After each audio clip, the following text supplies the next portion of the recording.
अस्सलामुअलैकुम मेरे अजीज़ तलबा और तालबात। उम्मीद करता हूँ कि आप सब बखैर व आफ़ियत हैं। मैं हूँ मोहम्मद आतिफ़ याकूब और आप मुझसे पढ़ रहे हैं जमात दहम की फ़िज़िक्स। जमात दहम की फ़िज़िक्स में हम अपनी किताब का यूनिट नंबर 17 यानी कि इंफॉर्मेशन एंड कम्युनिकेशन टेक्नोलॉजी पढ़ रहे हैं। अपनी पिछली क्लास में हमने इस चैप्टर का आगाज़ किया था और पहले दो मौज़ूआत यानी कि इंफॉर्मेशन एंड कम्युनिकेशन टेक्नोलॉजी भी पढ़ लिया था और साथ ही साथ कंप्यूटर बेस्ड इंफॉर्मेशन सिस्टम क्या होता है, किन अज्जा पे मुश्तमिल होता है, ये भी हम पढ़ चुके हैं। मज़ीद एक कदम आगे बढ़ाएंगे और देखेंगे कि जो इंफॉर्मेशन जिसका तस्करा हमने अपने पिछले लेक्चर में किया, अगर एक जगह से दूसरी जगह आपने पहुंचानी है यानी कि ये इंफॉर्मेशन का बहाव किस तरह से मुमकिन है, ये देखेंगे और इसमें से ये बात हम तय करेंगे कि इंफॉर्मेशन के बहाव के 3 बड़े तरीक़ेकार हैं। पहला एक है कि वायर्स के ज़रिए से किस तरह से आप मालूमात आगे पहुंचाएंगे। दूसरा ये है कि ऑप्टिकल फाइबर्स की मदद से आप इंफॉर्मेशन को एक जगह से दूसरी जगह पहुंचा सकते हैं। और तीसरा अहम तरीन तरीका ये है कि आप खला में इलेक्ट्रोमैग्नेटिक वेव्स के ज़रिए इंफॉर्मेशन को एक जगह से दूसरी जगह पहुंचा सकते हैं।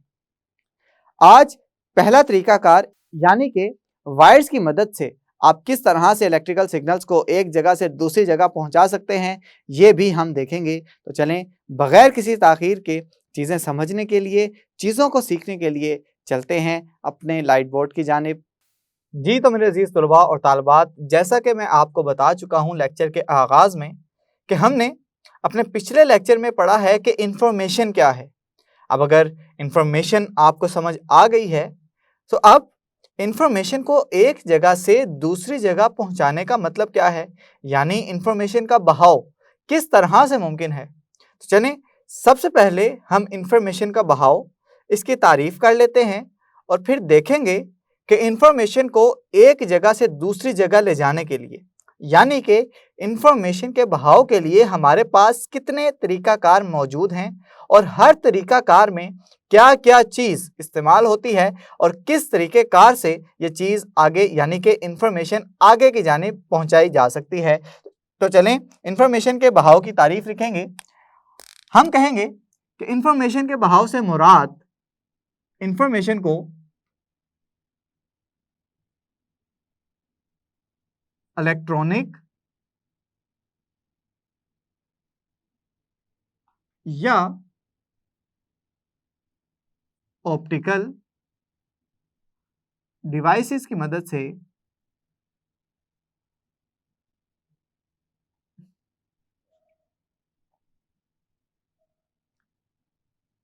एक जगह से दूसरी जगह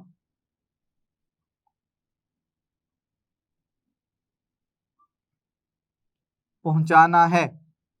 ये नहीं जी, हमने कहा है कि इंफॉर्मेशन को एक जगह से दूसरी जगह पहुंचाना है तो इसके लिए या तो हमें इलेक्ट्रॉनिक डिवाइसेस का सहारा लेना पड़ेगा या हमें ऑप्टिकल डिवाइसेस का सहारा लेना पड़ेगा।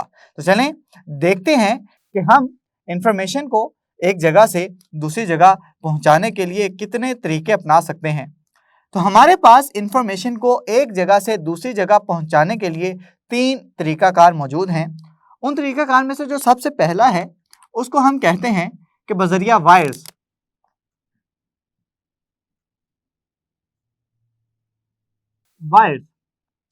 बजरिया वायर्स से हम क्या करते हैं कि तारों की मदद से इंफॉर्मेशन को एक जगह से दूसरी जगह भेजेंगे या हम इसी इंफॉर्मेशन को बजरिया ऑप्टिकल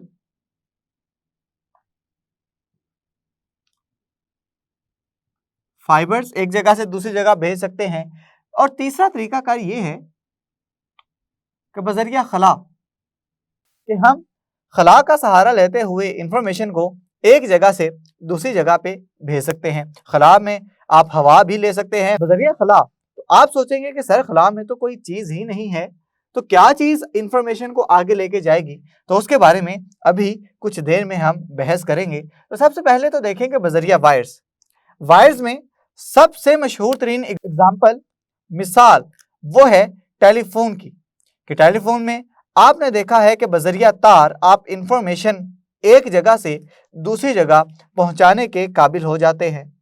फिर बात आती है ऑप्टिकल फाइबर्स की, और ऑप्टिकल फाइबर्स के बारे में आप अपने यूनिट नंबर 12 में कुछ हद तक पढ़ रहे हैं कि ऑप्टिकल फाइबर के अंदर रोशनी की वेव्स इस्तेमाल की जाती हैं, और ये रोशनी की वेव्स गुजरती हैं एक बाल जितने बारीक प्लास्टिक या शीशे से बने हुए धागे से, और बजरिया खला। अब बजरिया खला हम मजीद दो तरीके इस्तेमाल कर सकते हैं। इन दो तरीकों में से जो पहला तरीका है वो है कि हम जो वेव्स इस्तेमाल करें वो रेडियो वेव्स हों, या हम जो वेव्स इस्तेमाल करें वो रेडियो वेव्स की बजाय माइक्रोवेव्स हों। और अगर इन दोनों को आप कंबाइन करके पढ़ें, इकट्ठा पढ़ें, तो ये कौन से खानदान से ताल्लुक़ रखती हैं। आपको याद होगा तो कि मैंने चैप्टर नंबर 10 में भी आपको इलेक्ट्रोमैग्नेटिक के ख़ानदान के बारे में तो कुछ तारुफ दिया था, बिल्कुल हल्का सा सिर्फ उनके नाम बताए थे। और इसी तरह से चैप्टर नंबर 12 में भी इलेक्ट्रोमैग्नेटिक के ख़ानदान के जितने भी अफराद थे उनका नाम बताया था। तो उस ख़ानदान के अफराद में दो अफराद हैं, रेडियो वेव्स और माइक्रोवेव्स। तो आप इन दोनों को अगर इलेक्ट्रोमैग्नेटिक वेव्स का नाम दे के ही ये कह दें कि बजरिया खला हम अपने इंफॉर्मेशन को बजरिया इलेक्ट्रोमैग्नेटिक वेव्स भेजेंगे, तो भी बात गलत नहीं है। दो अलग अलग करके इस वजह से लिख रहा हूं क्योंकि अगर हमने टेलीविजन या रेडियो सिग्नल्स एक जगह से दूसरी जगह भेजने हैं तो उसके लिए इस्तेमाल किए जाती हैं रेडियो वेव्स। और अगर मैंने अपनी इंफॉर्मेशन बहुत ही दूर भेजनी है कि मेरी इंफॉर्मेशन ने सफ़र तय करना है खला का, तो उसके लिए मैं इस्तेमाल करता हूं माइक्रोवेव्स। अब यहाँ पे आपका ये सवाल हो सकता है कि सर कि हम माइक्रोवेव्स ही क्यों इस्तेमाल कर सकते हैं, रेडियो वेव्स क्यों नहीं इस्तेमाल करके हम इस सिग्नल को खला में भेज देते। तो इसका जवाब ये है कि माइक्रोवेव्स चूंकि छोटी वेवलेंथ रखती हैं, इसका मैं लिख भी देता हूं कि माइक्रोवेव की वेवलेंथ यानी कि लैम्डा जो होता है वो छोटी वेवलेंथ होती है, और वेवलेंथ अगर छोटी है और इसकी एनर्जी ये ज्यादा होती है। अब अगर एनर्जी ज्यादा है, वेवलेंथ छोटी है, तो खला में मौजूद जो पार्टिकल्स हैं उनसे रिफ्रैक्शन कम से कम होगी। और अगर मैं रेडियो वेव्स का इंतखाब करूं, और रेडियो वेव्स माइक्रोवेव्स की निस्बत एक लंबी वेवलेंथ रखती हैं यानी कि बड़ी वेवलेंथ रखती हैं, जिसकी वजह से इसकी एनर्जी कम होती है, और इस लंबी वेवलेंथ की वजह से रेडियो वेव्स बार बार उस खला में मौजूद पार्टिकल से टकरा जाती है, और टकराने की वजह से सिर्फ और सिर्फ नॉइज या शोर ही आगे पहुंचेगा। जो सिग्नल आप पहुंचाना चाहते थे वो तो रिफ्रैक्शन हो के उस सिग्नल में बहुत ज्यादा ज़िया हो चुका होगा। तो इस तरह से हम ये कहेंगे कि अगर हमने अपना सिग्नल भेजना है बहुत दूर दराज किसी खला में, तो आप माइक्रोवेव्स का इंतखाब करेंगे। और अगर आपने रेडियो सिग्नल भेजना है, आपने टीवी का कोई चैनल है उसका सिग्नल भेजना है, तो उसके लिए हम जो वेव्स इस्तेमाल करते हैं वो रेडियो वेव्स हैं। और अगर आप ये कहते हैं कि बजरिया खला हम जो मैसेज भेज रहे होते हैं, जो इन्फॉर्मेशन भेज रहे होते हैं, उसको हम इलेक्ट्रोमैग्नेटिक वेव्स के जरिए भेजते हैं, तो भी आपकी बात गलत नहीं होगी। अब अगर देखा जाए कि ये हमने कह तो दिया कि इन तीन तरीकाकार पे हम अपनी इंफॉर्मेशन एक जगह से दूसरी जगह भेज सकते हैं, तो इसका मतलब ये हुआ कि इनके कुछ ना कुछ अज्जा भी होंगे कि जिसकी मदद से आप इंफॉर्मेशन एक जगह से दूसरी जगह भेजते हैं। तो इसके लिए हमें देखना पड़ेगा कि इस कम्युनिकेशन सिस्टम के अहम कंपोनेंट्स कौन कौन से हैं। तो हेडिंग दे लेते हैं कि कम्युनिकेशन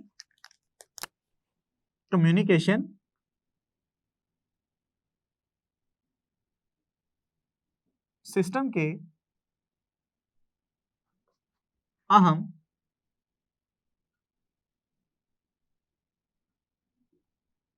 कंपोनेंट्स। तो याद रखिएगा कि कम्युनिकेशन सिस्टम जोन सा मर्जी हो, चाहे वो बजरिया वायर्स हो, चाहे वो बजरिया ऑप्टिकल फाइबर्स हो, चाहे वो बजरिया खला हो, हमेशा इस कम्युनिकेशन सिस्टम के तीन कंपोनेंट्स होंगे। पहले को हम नाम देते हैं ट्रांसमीटर का, दूसरे को नाम दिया जाता है ट्रांसमिशन चैनल का, और तीसरे को नाम दिया जाता है रिसीवर का। तो ये तीन अहम और बुनियादी हिस्से हैं, बुनियादी कंपोनेंट्स हैं किसी भी कम्युनिकेशन सिस्टम के। तो इसका मतलब ये है कि अगर मैं डायग्राम बना के आपको समझाना चाहूं तो ये मेरे पास आ जाएगा सबसे पहले एक अदद ट्रांसमीटर, उसके बाद जाएगा ट्रांसमिशन चैनल,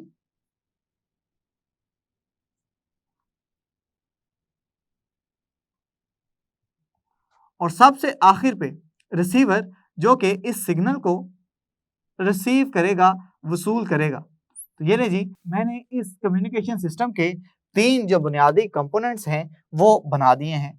अब फर्ज करें कि मैं बजरिया वायर्स अपना सिग्नल एक जगह से दूसरी जगह भेजना चाहता हूं। तो यहां पे ट्रांसमीटर हूंगा मैं, यानी जो सिग्नल ट्रांसमिट कर रहा है, जो सिग्नल भेज रहा है। तो ट्रांसमीटर होंगे आप या मैं, जो क्योंकि मैं सिग्नल भेज रहा हूं। ट्रांसमिशन चैनल, ये वो वाहिद फर्क है जो ये बात तय करेगा कि सिग्नल इन तीन तरीकाकार में से कौन सा तरीका अपना रहा है। अगर तो यहां पे ट्रांसमिशन चैनल वायर्स हैं, तारे हैं, तो मैं कहूंगा कि मैं अपना सिग्नल तारों की मदद से आगे भेज रहा हूं। तो अगर तारों की बात की जाए तो ट्रांसमीटर हूं मैं, ट्रांसमिशन चैनल है वो तारें, वो वायर्स, और रिसीवर है वो शख्स कि जिसको मैं ये इंफॉर्मेशन पहुंचा रहा हूं। अगर ऑप्टिकल फाइबर्स की बात की जाए तो ट्रांसमीटर मैं, ट्रांसमिशन चैनल, और हम जानते हैं कि ऑप्टिकल फाइबर्स में इंफॉर्मेशन रोशनी की वेव्स की सूरत में एक जगह से दूसरी जगह जाती है। तो वहां पे ट्रांसमीटर होगा रोशनी की वेव्स, और रिसीवर पे वो शख्स खड़ा होगा कि जिसको मैंने अपनी इंफॉर्मेशन पहुंचानी है। और अगर बजरिया खला भेजनी है तो वहां पे रिसीवर हूंगा मैं, क्योंकि इंफॉर्मेशन भेजने वाला मैं हूं। ट्रांसमिशन चैनल होगा यहाँ पे इलेक्ट्रोमैग्नेटिक वेव्स, और रिसीवर होगा वो शख्स के जिसको मैंने इंफॉर्मेशन भेजनी है। अब याद रखें यहाँ पे बहुत ही अहम मालूमात कि रेडियो वेव्स एक जगह से दूसरी जगह, जो कि बहुत ही ज्यादा दूर है, वो इंफॉर्मेशन पहुंचाने के लिए इस्तेमाल की जाती हैं। और सबसे पहले मार्कोनी, उसको ये एजाज हासिल है कि वो उसने सबसे पहले रेडियो वेव्स इस्तेमाल करते हुए इंफॉर्मेशन को एक जगह से दूसरी जगह पहुंचाया था। और एक और अहम मालूमात इन इलेक्ट्रोमैग्नेटिक वेव्स के बारे में सुन लें कि हवा में जो साउंड की स्पीड है वो 1246 किलोमीटर फी घंटा है। यानी कि इलेक्ट्रोमैग्नेटिक वेव्स एक घंटे में 1246 किलोमीटर का फासला तय करती हैं। तो साउंड जो मैं बोल रहा हूं वो मुझसे निकल के बहुत ज्यादा फासला तय नहीं कर सकता। तो अगर मैं साउंड सिग्नल पहुंचाना चाहता हूं, साउंड की सूरत में इंफॉर्मेशन अपने दूर दराज बैठे किसी दोस्त को या अजीजो अकारब को देना चाहता हूं, तो उसके लिए मुझे इलेक्ट्रोमैग्नेटिक वेव्स का सहारा लेना पड़ेगा। क्योंकि इलेक्ट्रोमैग्नेटिक वेव एक तो बहुत ज्यादा स्पीड से फासला तय करती हैं, और नंबर दो, ये बहुत दूर दराज इलाकों तक भी पहुंचने में मदद देती हैं। तो इसका मतलब ये हुआ कि अगर आपने बहुत ज्यादा दूर बैठे किसी शख्स को कॉल करनी है, उसको वॉइस की सूरत में, आवाज की सूरत में इंफॉर्मेशन पहुंचानी है, तो उसके लिए आप इलेक्ट्रोमैग्नेटिक वेव्स का सहारा लेते हैं। तो उम्मीद करता हूं कि ये वाली डिस्कशन तो आपको समझ में आ गई है। तो चलें अब इसमें से सबसे पहली कि अगर हम वायर्स के जरिए इलेक्ट्रिकल सिग्नल्स की मुंतकिली करवाना चाहते हैं तो वो किस तरह होगी, चलें अभी देख लेते हैं वो भी। ये तो हम पढ़ने जा रहे हैं कि वायर्स के जरिए इलेक्ट्रिकल सिग्नल्स एक जगह से दूसरी जगह किस तरह से मुंतकिल होंगे, और कौन सा वो पहला शख्स था जिसने जिंदगी में या तारीख में पहली दफा ये काम किया कि पहली दफा उसने वायर्स के जरिए इलेक्ट्रिकल सिग्नल्स को एक जगह से दूसरी जगह भेजने की कोशिश की, और वो इस कोशिश में कामयाब हो गया। उस अजीम शख्स का नाम था sir Alexander Graham Bell. Alexander Graham Bell ने ये तजर्बा किया, और उन्होंने एक ऐसा टेलीफोन बना दिया कि जिसकी मदद से हम एक जगह से दूसरी जगह इलेक्ट्रिकल सिग्नल्स को पहुंचा सकते थे। उन्होंने जो सादा मॉडल फोन बनाया वो किन किन अज़ा पर मुश्तमिल था, उसमें जो सबसे पहला जूस था वो था मेटल रीड।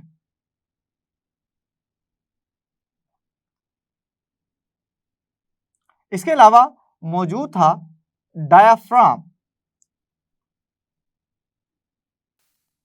और तीसरी और सबसे अहम चीज थी वो थी इलेक्ट्रिक कॉइल।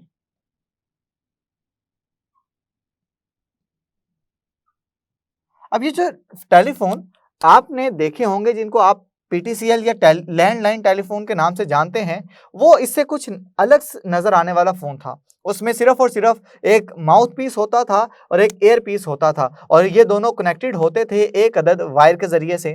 तो उसमें ये 3 अज्जा पाए जाते थे कि जिनकी मदद से इलेक्ट्रिकल सिग्नल एक जगह से दूसरी जगह पहुंच सकता था। अब आजकल के ज़माने में जो टेलीफोन आते हैं वो काम तो इसी तरह से करते हैं, लेकिन उनकी शक्ल देखने में भी और उनको काम करने में थोड़ी सी तब्दीली है। वो तब्दीली ये है कि मौजूदा ज़माने में पाए जाने वाले जो टेलीफोन हैं उनके सिर्फ और सिर्फ 2 अज्जा होते हैं। उसमें से पहले जिसका नाम है माउथपीस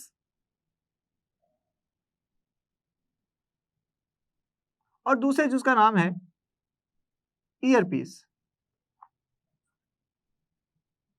आप जब भी टेलीफोन का रिसीवर उठाते हैं तो रिसीवर उठाने के बाद आप एक हिस्सा लगाते हैं अपने कान को और एक हिस्सा आपके मुंह के सामने होता है। वो वाला हिस्सा जो आपके कान के साथ मुंसलिक है इसको हम नाम देंगे एयर पीस का, और वो हिस्सा जो कि मुंह के करीब है उसको हम नाम देंगे माउथ पीस का। अब देखते हैं कि इस माउथ पीस और एयर पीस में ऐसी क्या चीज है कि जिसकी मदद से इलेक्ट्रिकल सिग्नल एक जगह से दूसरी जगह पहुंच जाता है। इस माउथ पीस और एयर पीस के अंदर मौजूद होते हैं कार्बन के ग्रेन्स और साथ ही साथ वाइब्रेटिंग डायाफ्राम भी लगा होता है। तो चलें हम लिख लेते हैं कि इसमें मौजूद क्या क्या चीजें हैं। एक तो इसमें मौजूद है कार्बन के ग्रेन्स, और दूसरी चीज मौजूद है यहाँ पे एक अदद वाइब्रेटिंग डायाफ्राम। अब माउथ पीस के बारे में सबसे पहले जानते हैं। अब जैसे ही आप बोलते हैं तो बोलने से साउंड निकलेगा। आप जानते हैं कि साउंड एक लॉन्गिट्यूडनल वेव है और लॉन्गिट्यूडनल वेव के 2 हिस्से होते हैं, कंप्रेशन और रेयरफैक्शन। इसका मतलब यह है कि जैसे जैसे साउंड वेव आगे बढ़ती चली जाएगी वो कंप्रेशन और रेयरफैक्शन पे मुबनी एक सीरीज आगे लेती चली जाएगी। अब जैसे ही ये सीरीज इस डायाफ्राम पे जाके पड़ेगी तो डायाफ्राम में एक अदद कंप्रेशन पैदा होगा। जैसे ही वो कंप्रेशन पैदा होगा तो उस माउथ पीस में एक इलेक्ट्रिक करंट पैदा हो जाएगा, जिसकी मदद से इलेक्ट्रिकल सिग्नल्स पैदा हो जाएंगे। अब होगा क्या कि ये जो इलेक्ट्रिक करंट एयर पीस में आया इलेक्ट्रोमैग्नेटिक वेव्स की सूरत में, वो एक इलेक्ट्रोमैग्नेट में से गुजरेगा। अब आप जानते हैं कि इलेक्ट्रोमैग्नेट क्या करता है कि जब उसमें से करंट गुजरेगा तो वो एज अ मैग्नेट बिहेव करेगा। अब जैसे ही वो एज अ मैग्नेट बिहेव करेगा तो वो इस डायाफ्राम को, जो कि मैग्नेट का बना होता है, मेटल का बना होता है, इसको अपनी जानिब खींचेगा। जैसे ही ये इसकी जानिब खींची चली जाएगी तो इसमें वाइब्रेशन पैदा होगी, और आप जानते हैं कि साउंड वाइब्रेशन से पैदा होता है, तो वो साउंड आपके कानों में सुनाई देगा। तो देखा आपने कि किस तरह हमने आसानी के साथ इस चीज को समझ लिया कि माउथ पीस में क्या हो रहा है। कि माउथ पीस में, दोबारा मैं इसकी समरी बयान कर देता हूं, माउथ पीस में अब बोले, साउंड गया कार्बन ग्रेन्स के पास, कार्बन ग्रेन्स ने वो प्रेशर मुंतकिल किया डायाफ्राम पे, डायाफ्राम ने वो प्रेशर मुंतकिल कर दिया किस चीज में, इलेक्ट्रिक करंट में। इलेक्ट्रिक करंट गया एयर पीस में, एयर पीस में मौजूद इलेक्ट्रोमैग्नेट को उसने मैग्नेट बना दिया। मैग्नेट खींचेगा इस डायाफ्राम को, जैसे ही डायाफ्राम इसकी जानिब खींचा चला जाएगा तो उसमें वाइब्रेशन पैदा होंगी और इस वाइब्रेशन की मदद से आप साउंड सुन सकते हैं। तो इस तरह से हम इलेक्ट्रिक सिग्नल को एक जगह से दूसरी जगह पहुंचाने में कामयाब हो गए, और सारा सेहरा जाता है सर अलेक्जेंडर ग्राहम बेल को, जिन्होंने पहली दफा टेलीफोन बनाया और ये टेलीफोन के मुअज्जद भी कहलाए जाते हैं। उम्मीद करता हूं कि आज के लेक्चर में समझाई गई सारी बातें आपको समझ आ गई हैं। जी, तो मेरे अजीज तलबा और तालिबात, इंफॉर्मेशन के बहाव का भी आपने मतलब समझ लिया, और इंफॉर्मेशन के बहाव के तरीके में से पहला तरीका जो है, यानी कि इलेक्ट्रिकल सिग्नल्स की वायर्स के ज़रिए एक जगह से दूसरी जगह मुंतकली किस तरह से मुमकिन है, किन किन तरीकों को मद्देनज़र रखते हुए ये मुंतकली आप करवा सकते हैं, आप समझ चुके हैं। मज़ीद आने वाले तरीका जात, मज़ीद जो तरीके हैं वो देखेंगे आइंदा आने वाले वीडियो लेक्चर्स में। तब तक के लिए अपना बहुत सा ख्याल रखें, अपने से ज़्यादा दूसरों का खुश रहें, खुशियाँ बांटें। अल्लाह हाफिज़।